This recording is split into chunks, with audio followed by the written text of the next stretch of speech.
Captain Daewon Kim stood on the bridge of the horizon's edge, watching the stars streak past as his ship traveled through hyperspace. He had been a diplomat for 12 years now, ever since humanity joined the Galactic Council. In all that time, he had never felt fear like this. "Captain, we're receiving another transmission from the Vrin Collective," said his communications officer. Her voice trembled slightly. Daewon nodded. "Put it through." The screen flickered to life, showing a massive reptilian creature. The Vrin commander's scales were dark red, almost black, and his eyes glowed with an amber light. When he spoke, his voice sounded like grinding stones. "Human vessel, you have 48 hours to evacuate the colonies of New Busan, Harmony Station, and Terra Nova. After that time, these worlds belong to the Vrin Collective. Any humans remaining will be removed by force." The transmission ended abruptly. Daewon closed his eyes for a moment, then turned to his crew. "Set course for New Busan. We'll start the evacuation there." Dr. Hannah Park approached him from the science station. She was young for a chief xenobiologist, only 32, but her knowledge of alien species was unmatched in the human fleet. "Captain, may I speak with you privately?" In his ready room, Hannah pulled up files on her datapad. "I've been studying the Vrin for years. They've never lost a war, not once in 10,000 years of recorded history."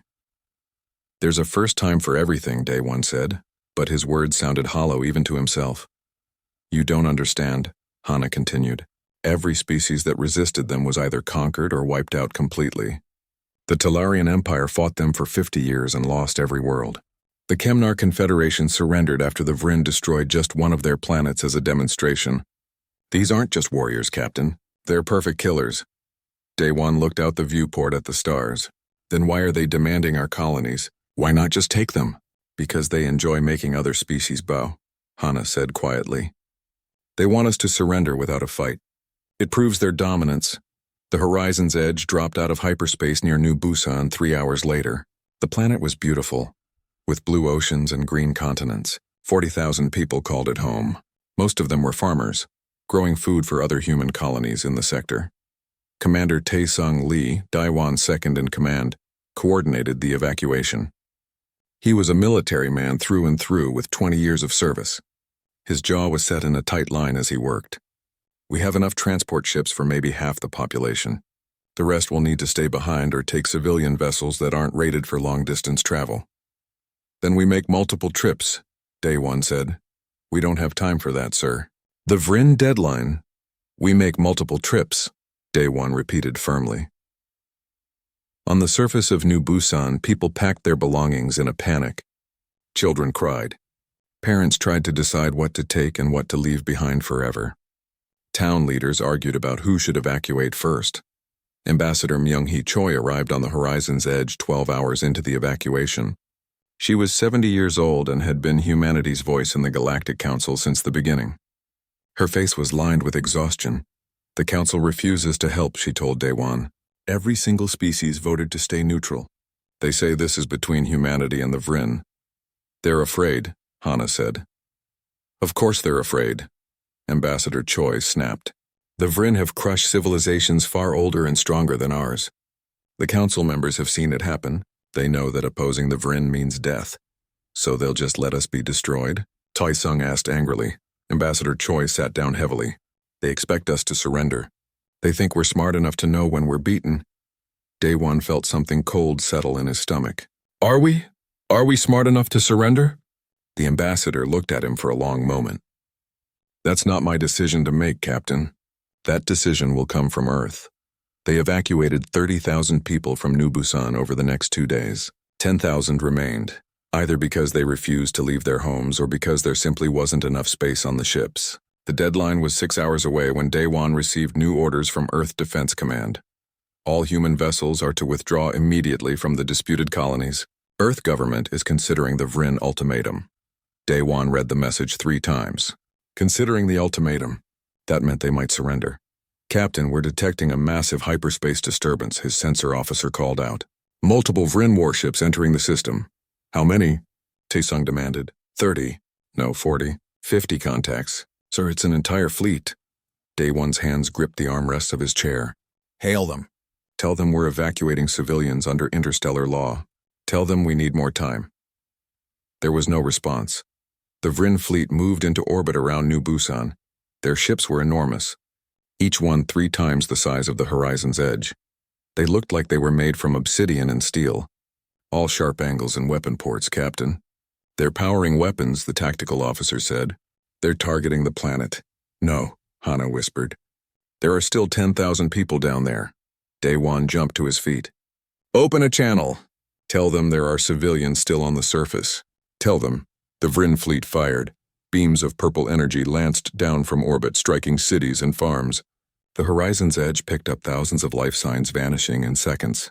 The bombardment lasted 5 minutes. When it ended, the sensors showed no human life signs on New Busan at all. The bridge was silent. Daewon stared at the screen, watching smoke rise from the burning planet. 10,000 people. Gone. The Vryn commander's face appeared on screen again. The colony of New Busan now belongs to the Vryn Collective. Human ships have 24 hours to evacuate the remaining 2 colonies, or they will meet the same fate. Do not test our patience again. After the transmission ended, no one spoke for a long time. Finally, Ambassador Choi stood up. Her hands were shaking, but her voice was steady. I need to send a message to Earth, she said. I need to tell them what happened here. 6 hours later, Earth's response came through every communication channel in human space. It was broadcast to every ship, every colony, every station. It went to the Galactic Council. It went to the Vryn Collective. The message was simple and clear. As of this moment, humanity declares a state of war with the Vryn Collective. The attack on New Busan was an act of mass murder. We will not surrender. We will not retreat. We will fight until either the Vryn pay for their crimes or humanity ceases to exist. To every human in the galaxy, come home. We have a war to win. Daewon listened to the message and felt something change inside him. The fear was still there, but now it was joined by something else. Anger. Cold, burning anger. Hana pulled up her files again, the ones about species that fought the Vryn and lost. Captain, we can't win this. No one has ever beaten them. Then we'll be the first, Daewon said. Across the galaxy, the Galactic Council went into emergency session. They broadcast warnings to humanity, showing footage of destroyed worlds and conquered species. They sent representatives to Earth, begging humanity's leaders to reconsider. They explained in detail exactly how powerful the Vryn were. Humanity's answer was to start building warships. On Earth, factories that made colony supplies retooled to make weapons. Shipyards that built cargo haulers began constructing military vessels. Every human with military training was called up. Reserves were activated. The entire species mobilized for war. The Vryn found this amusing.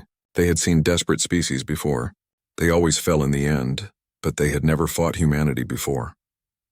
And that would make all the difference. Admiral Yuna Kang watched the Vryn Fourth Armada approach through her tactical display. 200 warships moving in perfect formation like a school of metal fish. They had destroyed 17 star systems in a single month during the Talarian War. Now they were coming for humanity's mining colony on Kepler 442b. They think we'll run, said Colonel Jinwoo Park, standing beside her on the bridge of the battleship Defiance. He commanded the special operations teams that had been training for this moment. Let them think that, Yuna replied. She was 45 years old and had been preparing for this war since the day humanity joined the Galactic Council. She had studied every battle the Vryn ever fought. She knew their tactics, their formations, their strategies. The Vryn were brilliant warriors, but they always fought the same way. Humanity would not. The colony on Kepler 442b had a population of 15,000, mostly miners and their families. They were digging up rare metals that Earth needed for shipbuilding. When the Vryn fleet appeared in the system, Yuna gave the order. Begin Operation Thunderstorm. The miners had been working for 3 weeks to hollow out asteroids and fill them with rockets. Now those asteroids began moving, pushed by hidden thrusters. The Vryn sensors detected them but classified them as natural debris. The asteroids were moving too slowly to be weapons. That was the point. The Vryn fleet entered orbit around Kepler 442b in their standard attack formation. Battleships in front, cruisers in the middle, support vessels in the rear. They had used this formation for thousands of years because it worked. Nothing could break it. Fire, Yuna said calmly. Humanity's defense platforms hidden on the planet's 3 moons opened fire. The Vryn shields absorbed the shots easily. Their return fire destroyed 2 platforms immediately. But the platforms had done their job. They had made the Vryn focus on the moons. The asteroids struck from behind. Each one was moving at 3,000 meters per second, accelerated by their rockets in the final seconds. They hit with the force of nuclear weapons. The Vryn rearguard vanished in balls of fire and shrapnel. 15 ships destroyed in 15 seconds. Now the radiation belt, Una ordered. Kepler 442b had a strong magnetic field that created bands of intense radiation around the planet. Human ships had shielding designed to handle it. The Vryn shields were made for weapons, not natural phenomena. Colonel Jinwoo's stealth ships had been hiding in that radiation belt for hours, waiting. They emerged like ghosts, 30 small frigates against the massive Vryn fleet. But they weren't trying to win a straight fight. They fired electromagnetic pulse weapons at point-blank range, then dove back into the radiation belt before the Vryn could respond. The EMPs overloaded Vryn shields and sensors, leaving them blind and vulnerable for precious seconds. In those seconds, the human defense fleet struck. Admiral Yuna's ships didn't form neat lines like the Vryn expected. They came from 6 different directions, flying erratic courses, breaking every rule of proper naval combat. The Vryn tried to reform their battle line, but human ships kept darting in and out, hitting weak points and disappearing. The battle lasted 4 hours. In the end, the Vryn won. They destroyed the human defense fleet and took control of Kepler 442b. But they left 60 of their own ships burning in space. 60 ships out of 200. 30% casualties. The Vryn had never lost 30% of a fleet in a single battle. Not ever. On the planet's surface, the human miners refused to surrender. They took their mining equipment into the tunnels and began guerrilla warfare. The Vryn found themselves fighting an enemy they couldn't see, using weapons that made no sense. Miners dropped tunnel ceilings on Vryn patrols. They used mining explosives to destroy Vryn supply depots. They turned their industrial vehicles into improvised tanks. Colonel Jinwoo led teams behind enemy lines on 3 other occupied colonies. They taught the civilians how to fight, how to sabotage, how to survive. The Vryn had conquered many species before, but none of them had fought back like this. Conquered populations were supposed to accept their fate. Humans did not. Dr. Sung-Min Baek worked in a laboratory deep under Earth's surface. He was building something the galaxy had never seen before, a military artificial intelligence that learned from every battle. Every time the Vryn fought, Sung-Min's AI studied their tactics, predicted their next move, found their weaknesses. "They're too predictable," he told Admiral Yuna during a secure transmission. "They have thousands of years of military tradition, and that's their weakness. They can't adapt quickly. They do what worked before." "And we don't have any tradition," Yuna said, understanding. "We can try anything." Dr. Hannah Park, now working with military intelligence, discovered something else. She studied the Vryn prisoners that human forces had captured. The Vryn were confused by humanity's treatment of them. Humans gave them medical care, fed them, followed the interstellar laws about prisoners of war. Why? One captured Vryn officer demanded. "We destroyed your colony, killed your people. Why do you not torture us, kill us?" "Because we're not you," Hannah replied simply. The concept disturbed the Vryn more than any weapon could. They began to realize they were fighting something they didn't understand. The Vryn showed no mercy and expected none. But humans drew a line between soldiers and civilians, between combat and cruelty. It made no tactical sense to the Vryn. That was because the Vryn had never learned an important truth. Mercy could be a weapon too. Every prisoner the humans treated well was a soldier who went home and told others that humans weren't the monsters the Vryn leaders claimed. Every civilian the humans protected was a voice that spoke against the war. The Vryn Empire was unified by fear, but humans were planting seeds of doubt. 3 months into the war, Earth's shipyards completed their first major military buildup. 300 new frigates, all designed from scratch. They weren't like any military ships in the galaxy. They were small, fast, and covered in stealth technology that made them nearly invisible to sensors. The designer was a civilian engineer named Bo Young Shin.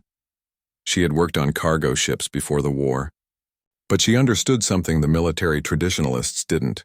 Space was big and empty. You didn't need to be strong if no one could find you. "The Ghost Fleet is ready," she reported to Admiral Yuna. Yuna smiled for the first time in months. "Then let's introduce the Vryn to a new kind of warfare."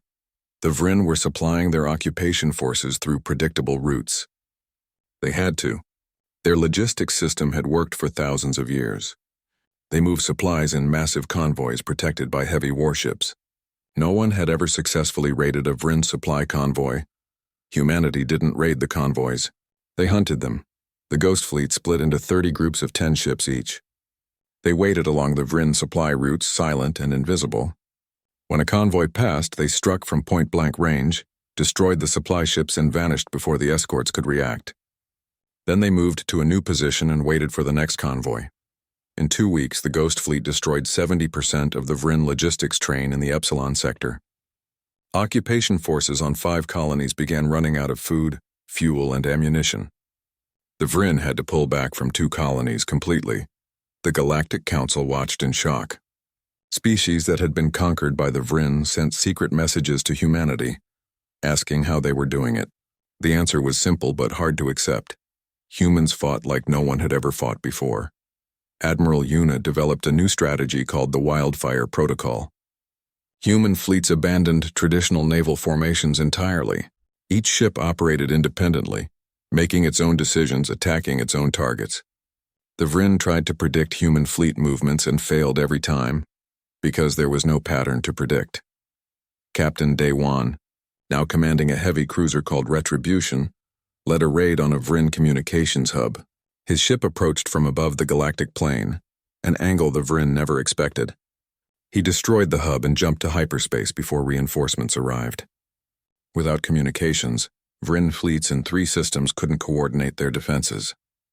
On occupied Kepler 442b, the miners were still fighting. They had been under Vryn control for 4 months now, and they had killed more Vryn soldiers than had died in the original battle. The Vryn commander sent a message to his superiors. "We control the cities, but the humans control the tunnels. We cannot defeat them without destroying the entire planet." The Vryn High Command authorized orbital bombardment, but before they could carry it out, Colonel Jin Woo's commandos infiltrated the Vryn flagship and sabotaged its reactor.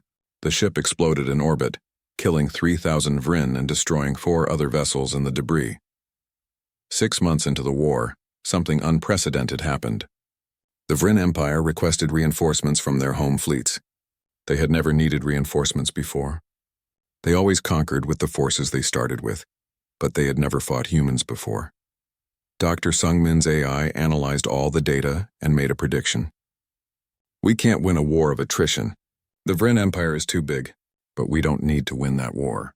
We need to break their will to fight, make them realize the cost of victory is too high." "How do we do that?" Admiral Yuna asked. "We take the fight to them," Sungmin replied. "Show them that nowhere is safe, not even their fortress worlds." Captain Yoon Ji-yoon flew her experimental stealth fighter through the debris field running silent. Behind her, the Vryn patrol cruiser searched for the human ships that had just destroyed their supply depot. The cruiser's sensors swept past her twice, but they detected nothing. Bo-young Shin's jamming technology worked perfectly.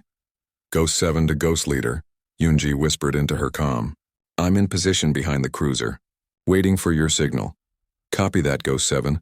All units attack on my mark." 20 stealth fighters emerged from the debris field simultaneously, firing missiles at point-blank range. The Vryn cruiser's shields came up, but too late. 16 missiles struck home. The cruiser broke apart in a silent explosion of fire and metal. "Ghost Fleet, mission successful. Return to the carrier." Yoon-ji smiled inside her helmet. She was 28 years old and had been a civilian pilot before the war. Now she was part of humanity's most elite strike force. 6 months ago, the Vryn controlled 12 human colonies. Today they controlled 8, and that number was dropping. On the occupied colony of Harmony Station, Lieutenant Jae-hyun-oh crawled through maintenance tunnels with his resistance cell. They had 15 fighters ranging in age from 17 to 60. They were armed with improvised explosives and weapons stolen from Vryn supply depots. "The patrol changes in 3 minutes, whispered Soo-jin, his second in command. She had been a school teacher before the occupation. Now she made bombs. Jae-hyun checked his watch. The Vryn were predictable. They changed their patrols every 6 hours exactly on schedule. Military efficiency. It was also their weakness. Everyone ready? We hit the ammunition depot, then scatter. Meet at Safe House 7 in 2 hours. They struck at the moment the patrols changed. The explosion destroyed enough ammunition to supply a battalion for a month. By the time Vryn reinforcements arrived, the resistance fighters had disappeared into the civilian population. The Vryn occupation commander was furious. "How many humans did we kill in retaliation?" he demanded. "None, sir. We cannot identify which civilians are resistance fighters." "Then execute civilians at random until they surrender their fighters." But when the Vryn tried this, it backfired. The civilians didn't surrender. Instead, more joined the resistance. For every human the Vryn killed, 10 more picked up weapons. The Vryn had ruled through fear for thousands of years, but fear only works when the terrified have hope that submission will save them. Humans didn't believe submission would save anything. Engineer Bo-Young Shin presented her latest creation to Admiral Yuna. "We've been analyzing captured Vryn technology. Their shields are powerful but inflexible. They're designed to block energy weapons from predictable angles. So I designed these." She pulled up schematics for a new missile. "They don't fly straight. They spiral, dodge, change direction randomly. The Vryn targeting computers can't predict their path. We've increased hit probability by 60%. How soon can you produce them?" "We've already made 10,000. Production continues at the rate of 1,000 per day." Yuna shook her head in wonder. Before the war, Bo-Young had designed cargo containers. Now she was humanity's most valuable military engineer. The war had transformed everyone. The Battle of the Helios Nebula began when a human fleet ambushed a Vryn supply convoy. The Vryn escort fleet responded, confident in their numerical superiority. They had 40 warships against 20 human vessels. They should have won easily. Admiral Yuna used the nebula itself as a weapon. The dense gas clouds scattered sensors and blocked long-range weapons. Human ships equipped with short-range scanners could see better than Vryn ships designed for open space combat. The battle became a knife fight in the fog. "All ships free hunt protocol," Yuna ordered. "Break formation and engage at will." Human ships scattered into the nebula like wolves hunting in a forest. The Vryn tried to maintain their battle line, but they couldn't see their enemy clearly. Human ships appeared from the gas clouds, fired, and disappeared again. The Vryn fired at shadows and empty space.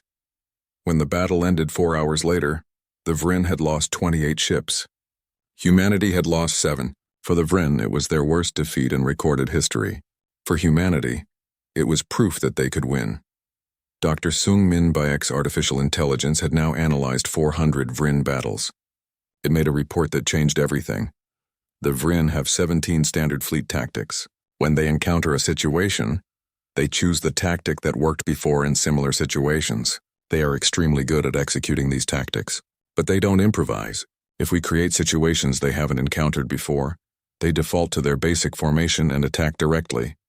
So we need to keep surprising them, Daewon said, reading the report. Exactly. Every time we fight the same way twice, we give them a chance to learn and adapt. We need to make every battle different. Captain Eunji led a raid on a Vryn fortress world in the Zeta sector. The fortress was supposed to be impregnable, protected by orbital weapons platforms and a garrison fleet. The Vryn had held it for 3,000 years. 16 species had tried to attack it, all failed. Humanity succeeded by not attacking at all, at least not the way the Vryn expected. Eunji's stealth fighters infiltrated the orbital defenses by flying in the planet's shadow, using the gravity well to slingshot around to the opposite side. They didn't attack the fortress. They attacked the power stations supplying it. When the lights went out, Colonel Jinwoo's special forces were already on the ground. They had infiltrated weeks earlier, posing as refugees from conquered colonies. Now they struck from inside the fortress itself. By the time the Vryn understood what was happening, human ships had captured the orbital platforms and were using them to bombard Vryn reinforcements. The fortress fell in 6 hours. A stronghold that had stood for 3 millennia was taken by humans in less than a day. The Galactic Council held emergency sessions every week now. They watched in disbelief as humanity continued to push back the Vryn Empire. Representatives from conquered species began asking dangerous questions. If the humans can resist the Vryn, why couldn't we? Because the humans are insane, replied a counselor from the Talarian species. They fight without regard for casualties. They sacrifice entire fleets for small victories. They take risks that no rational species would take. Dr. Hannah Park, attending the council as a human observer, stood to respond. We don't sacrifice our people carelessly. Every loss is mourned. Every death is remembered. But we learned something in our history that perhaps other species forgot. Sometimes the cost of survival is everything you have, and we're willing to pay that cost. On Earth, the factories ran day and night. The shipyards built vessels faster than any civilization in galactic history. Humanity had always been good at building things, at solving problems through engineering and determination. Now they applied that talent to war. A Vryn intelligence officer filed a report that his superiors didn't want to believe. Humanity is producing military vessels at 3 times the rate we predicted. Their construction methods are inefficient by our standards, but they compensate through sheer numbers. For every ship we destroy, they build 2 more. How is that possible? They're a new species. They should lack the industrial capacity. They converted their entire civilian economy to military production. Every factory, every resource, everything is dedicated to the war effort. It's economically insane. They'll ruin themselves. But in the meantime, they're drowning us in ships. Lieutenant Jaehyun's resistance cell on Harmony Station grew from 15 fighters to 200 in 3 months. They controlled the underground tunnels, the maintenance systems, and had infiltrated several Vryn administrative offices. The Vryn held the surface, but humans owned everything beneath it. We received a message from Earth, Sujin told him one evening. A fleet is coming to liberate Harmony Station. Jaehyun felt a surge of emotion. They had been fighting alone for so long, surviving on hope and stubbornness. When? 2 weeks. We need to prepare. When the fleet arrives, we strike from inside while they attack from outside. We coordinate timing through this encrypted channel. The Vryn never saw it coming. Admiral Yuna's fleet emerged from hyperspace in perfect synchronization with the resistance uprising. While the Vryn garrison scrambled to respond to attacks from the planet's surface, human warships destroyed their orbital defenses. The battle for Harmony Station lasted 8 hours. By the end, the Vryn garrison had surrendered, becoming the first Vryn military unit to surrender in 4,000 years. The psychological impact was immense. If the Vryn could surrender, they could be beaten. Captain Yoonji received a new assignment. Her stealth fighter wing would strike at the Vryn home system itself, not to invade but to prove that humanity could reach anywhere. The mission was called Operation Dagger. We're not trying to win a battle, Admiral Yuna explained during the briefing. We're sending a message. Nowhere is safe, not even their capital. Yoonji and her wing of 30 fighters jumped deep into Vryn space. They avoided patrols, dodged sensor nets, and infiltrated the home system. They destroyed a communications satellite and a minor military facility, then jumped away before the defense fleets could respond. The damage was minimal. The message was not. General Sujin Kwan watched the tactical display from her command center deep inside Mars. She commanded the Home Defense Corps, responsible for protecting humanity's core systems. For 18 months, her job had been mostly quiet. The war was fought far from Earth and Mars, out in the colonies and occupied territories. That was about to change. General, we're detecting a massive hyperspace disturbance. Multiple contacts inbound to the Sol system. Sujin's blood ran cold. How many? Still counting. Over 300 ships, ma'am.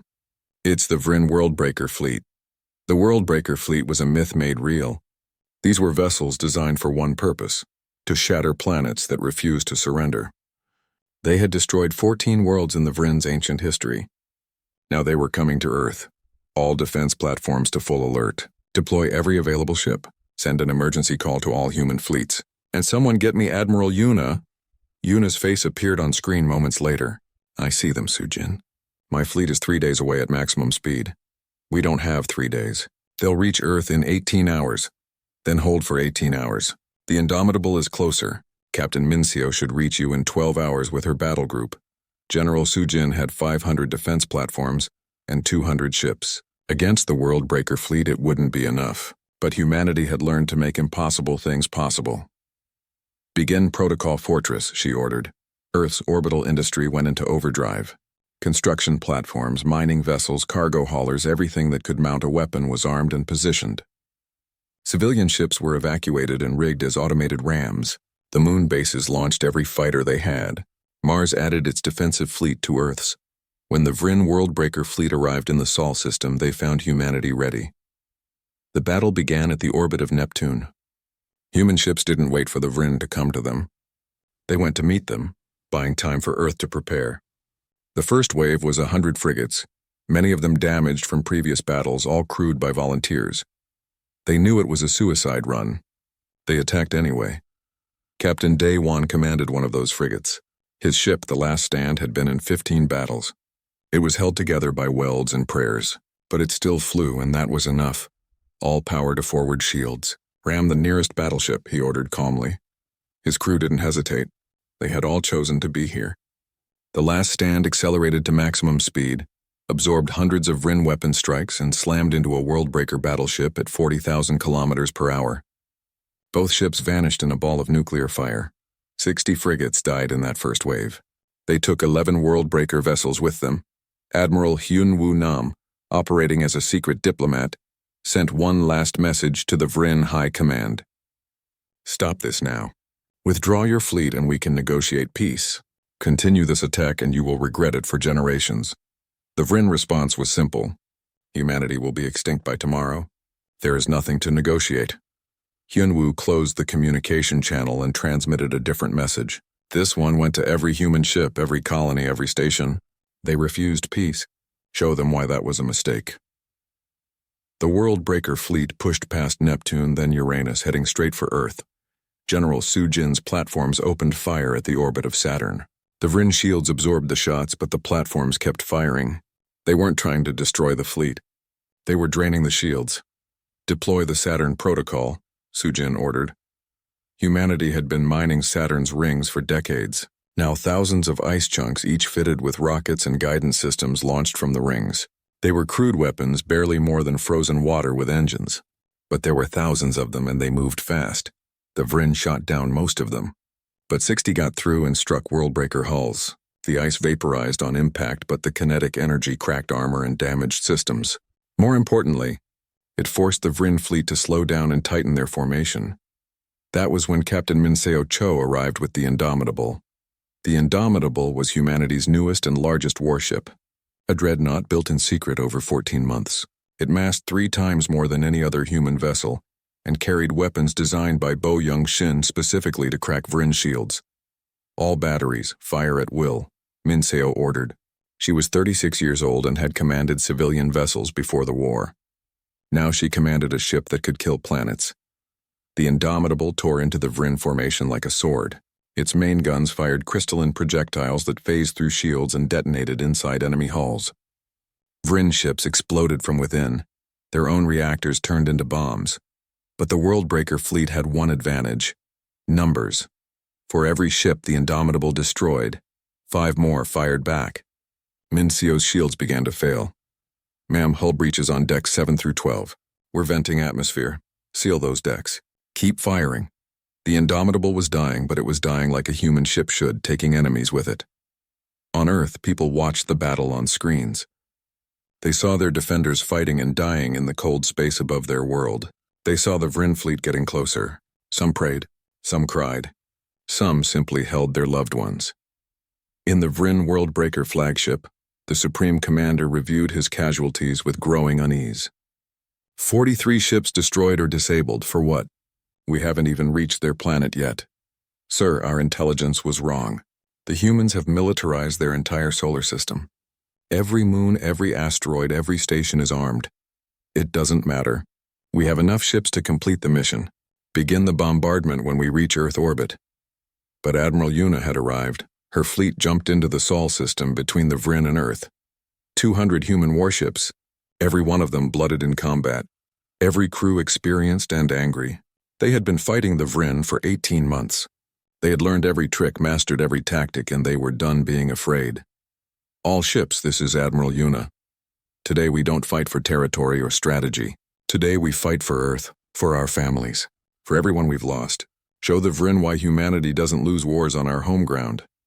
The fleets collided in the space between Earth and Mars. It was the largest space battle in galactic history. Ships exploded every second. Weapons fire lit up the darkness like artificial stars. Human ships used every unconventional tactic they had learned. They rammed. They self-destructed next to larger vessels. They used debris as cover and dead ships as shields. The Vryn fought with their traditional excellence, but excellence wasn't enough anymore. Captain Minseo knew her ship was finished.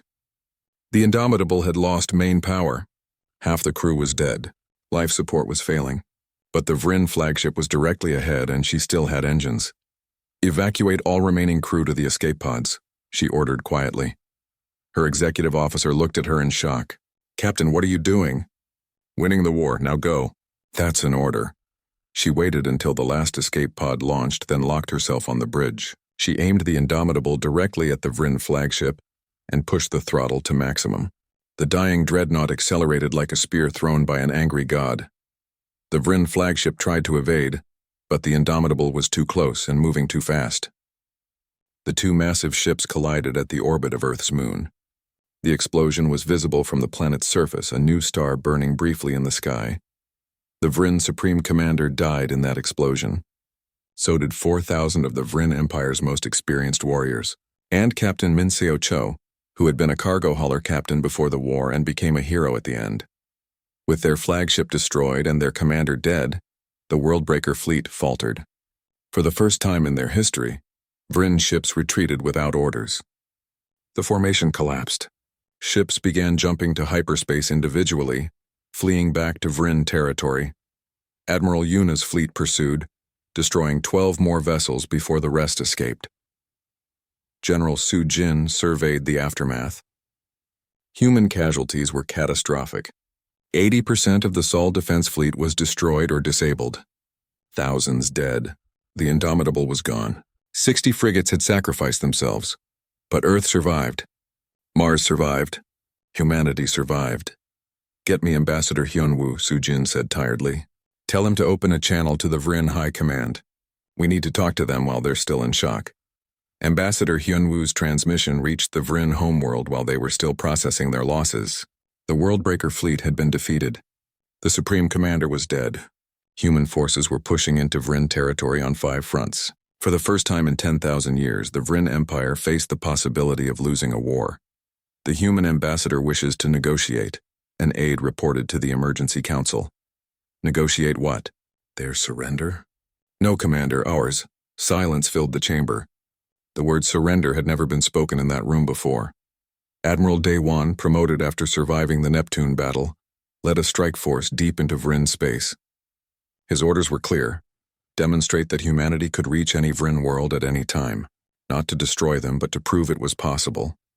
His ships emerged at a Vryn colony world, broadcast a simple message: humanity offers peace with honor. Or we can continue this war until there is no Vryn Empire left to remember it. Then they jumped away before the local defense fleet could respond. Elder Counselor Jin Hai-song stood before the Galactic Council for the first time. She was 78 years old and had spent 50 years in diplomatic service.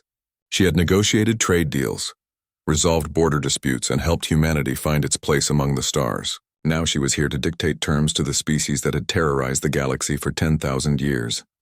"The Vryn Empire has requested peace," she said, her voice strong despite her age. "Humanity accepts, but peace comes with conditions." The council chamber was silent. Representatives from 100 species watched in disbelief. The Vryn delegation, led by Warlord Krenvar, stood stiffly. Krenvar had taken command after the previous Supreme Commander's death. He was old, experienced, and deeply humiliated to be standing here. "State your terms," Krenvar said, his voice like grinding metal. Jinhai pulled up a holographic document. "First, complete withdrawal of all Vryn military forces from human territory. This includes the 12 colonies you occupy and the buffer zones you established." Krenvar nodded slowly. They had expected this. Second, reparations. Your attack on New Busan killed 40,000 civilians without warning or declaration of war. You will pay for the rebuilding of that colony and provide compensation to the families of those murdered. The word murdered made the Vryn delegation shift uncomfortably. In their culture, there was no such thing as murder in war. But they were not dictating the terms today. Third, demilitarization. All Vryn military bases within 50 light-years of human space will be dismantled. Your fortress worlds in the neutral zones will be converted to civilian use. That is unacceptable, Krenvar said. Those fortresses have stood for 3,000 years. They stood until we took them, Admiral Yuna said from her position behind Jin Hai. Be grateful we're not demanding you dismantle your entire military. Yet. Krenvar looked at the human admiral with something that might have been respect. She had fought him to a standstill across a dozen battles. Her tactics had frustrated him, impressed him, and ultimately defeated him. If the Vryn must lose to someone, at least it was to a worthy warrior. What else? He asked. Jinhai's next word shocked everyone. You will release 6 species from vassalage. The Talarian, the Kemnar, the Borathi, the Nexian, the Urathi, and the Skellan. They will be granted full independence and protection under Galactic Council law. The council chamber erupted in noise. The Vryn had held those species as vassals for centuries. They provided labor, resources, and soldiers for the Vryn Empire. Releasing them would cripple Vryn power for a generation. You ask us to destroy ourselves, Krenvar said. No, Jinhai replied. We ask you to become what you should have been. A strong species among equals, not a tyrant crushing others. You can rebuild your empire through trade and cooperation, or you can refuse these terms and we continue the war until your empire is nothing but memory. Ambassador Hyunwoo stepped forward. He had been working behind the scenes for months, opening secret channels with Vryn moderates who wanted the war to end. Warlord Krenvar, you know humanity can reach your core worlds now. We've proven it. If this war continues, we will not stop at military targets. We will do to your worlds what you did to New Busan. We don't want that. We don't enjoy destruction, but we will do it if forced.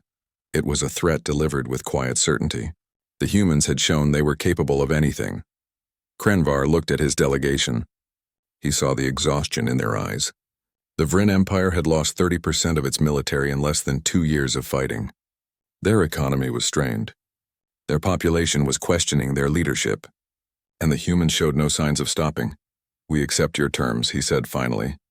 The Treaty of Sol was signed 3 weeks later aboard a neutral station. Representatives from every council species attended. The document ran to 300 pages covering every detail of the peace agreement. But the core was simple.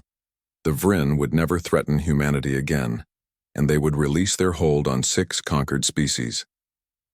Dr. Hannah Park published her research paper the day after the treaty signing. It was titled, Why Humanity Prevailed, an analysis of human military psychology. It became the most read document in galactic history. Humans evolved on a death world, she wrote. Earth is a planet where 99% of all species that ever lived went extinct, where ice ages and volcanoes and asteroids regularly reset the evolutionary clock, where predators hunted from every direction, and survival required constant adaptation. Humanity is the result of 3 million years of fighting a planet that tried to kill us. We learned to be persistent, creative, and stubbornly unwilling to give up. When the Vryn attacked us, they weren't fighting a military. They were fighting a species that survived their own world's attempts to exterminate them. We are fundamentally survivors, and survivors never quit. The paper explained why humanity's tactics worked, why human soldiers kept fighting when victory seemed impossible, why human civilians on occupied worlds refused to submit. It wasn't stupidity or recklessness. It was evolutionary programming. Humans had learned across millions of years that giving up meant death, so they simply didn't give up. Captain Daewon accepted an offer to teach at Earth's military academy. On his first day, facing a classroom of young officers, he told them the story of the war. He spoke of the 40,000 dead on New Busan, of the miners on Kepler 442b who fought with mining equipment, of Captain Minseo's sacrifice above Earth, of the Ghost Fleet and the resistance fighters and all the ordinary people who became extraordinary. You need to understand something, he said. We didn't win because we were stronger or smarter or better equipped. We won because we refused to lose. The Vryn made a mistake. They thought the first battle determined the war. But for humans, every battle is the first battle. Every fight is fought with everything we have. That's what makes us dangerous. Not our weapons or our tactics, but our absolute refusal to accept defeat. He looked at the young faces watching him. Hope for peace. Always hope for peace, but if war comes, remember what your ancestors did. Fight like humanity depends on it, because it does. On the liberated colony of Harmony Station, Lieutenant Jae-hyun helped rebuild what the Vryn had destroyed. His resistance cell had lost 40 fighters during the occupation, including Soo-jin, who died in the final battle. The colony erected a memorial with all their names. Jae-hyun stood before that memorial and made a promise. We will never forget. We will never let anyone forget what happened here, what you sacrificed, why we fight, so that maybe someday, no one will dare to attack humanity again. The 6 species released from Vryn vassalage joined the Galactic Council as independent members. They looked to humanity with gratitude and curiosity. How had these young upstarts done what ancient civilizations could not? The Talarian ambassador spoke for all of them at the council. We fought the Vryn for 50 years and lost. Humanity fought for 2 years and won. When we asked them how, they said something we didn't understand at first. They said we fought for something worth dying for. We fought to survive. They fought for their home, their families, their right to exist without bowing to tyrants. That difference mattered. Admiral Yuna retired after the war. She was offered every honor, every medal, every promotion. She refused them all. Give those honors to the crews who didn't come home, she said. I was just the one giving orders. They were the ones following them into hell. She spent her retirement writing a tactical manual that became required reading at every military academy in the galaxy. The introduction explained her philosophy simply. Forget everything you know about proper warfare. War isn't about honor or tradition or following rules. War is about winning so you can go home. Fight smart, fight dirty, fight with everything you have, and never ever fight humans on their own ground. The 3 human colonies that the Vryn initially demanded became memorial worlds. New Busan was rebuilt, but the site of the original colony was preserved as a monument. 40,000 names were carved in stone along with a simple message. They died because someone chose war. We fought because someone had to stop them. Remember both lessons. 10 years after the war ended, Dr. Hannah Park visited a joint research station operated by humans and Vryn. It still felt strange seeing the 2 species working together, but the younger generation had grown up after the war. They saw each other as colleagues rather than enemies. A young Vryn scientist approached her. Dr. Park, may I ask you something? Of course. In the war, humanity could have destroyed the Vryn homeworld. Your fleets had the capability. Why didn't you? Hannah smiled. Because that's what the old Vryn Empire would have done. We didn't fight to become monsters. We fought to stop them. There's a difference. The young Vryn nodded slowly, processing this. My grandfather fought in the war. He was captured at the Battle of Kepler 442b. He said humans treated him better than his own commanders did. He never understood why. Because we drew a line between soldiers and civilians, between combat and cruelty. Your grandfather was a soldier following orders. We respected that. It was your leaders who chose war. They were the ones responsible. Is that why the peace lasted? Because you didn't humiliate us? Partly. We learned from Earth's history that humiliating a defeated enemy just creates the next war.